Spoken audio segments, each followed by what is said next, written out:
La chaise vide. La fille d'un homme avait demandé au pasteur de son église de venir prier pour son père.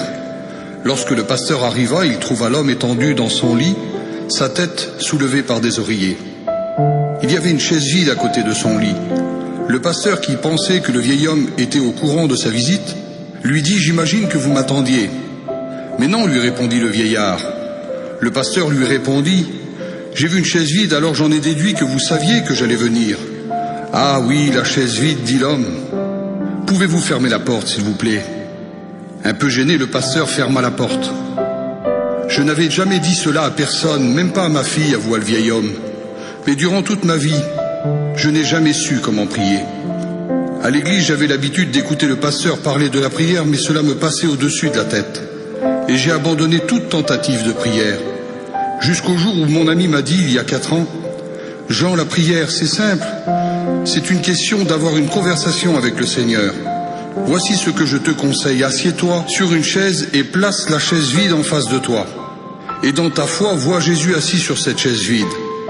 Ce n'est pas effrayant ou étrange, parce qu'il a fait cette promesse, je serai avec vous tous les jours. Puis parle avec lui de la même manière dont tu le fais avec moi maintenant. » Alors j'ai essayé, et j'ai tellement aimé cela que maintenant je lui parle quelques heures par jour. Je fais très attention, car ma fille, si elle me voyait parler à une chaise vide, elle m'enverrait à la maison des fous. Le pasteur fut si profondément touché qu'il encouragea le vieil homme à continuer son voyage de cette façon. Alors le pasteur pria avec lui, lui fit l'onction d'huile et le quitta pour aller à l'église. 2 jours plus tard, la fille du vieil homme appela le pasteur pour lui dire que son père était mort dans l'après-midi. Le pasteur demanda « Est-il mort en paix ?» Oui, lorsque je suis sorti vers 2 heures, il m'a demandé de s'approcher de lui, puis il m'a dit qu'il m'aimait.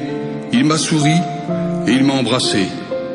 Je suis revenu 1 heure plus tard et j'ai trouvé mon père assis là, sans vie.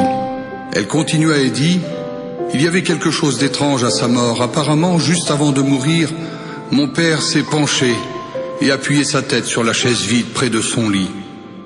Que pensez-vous de cela, pasteur ?» Le pasteur lui répondit en essuyant les larmes de ses yeux « J'aimerais tellement qu'on puisse tous partir de cette manière. »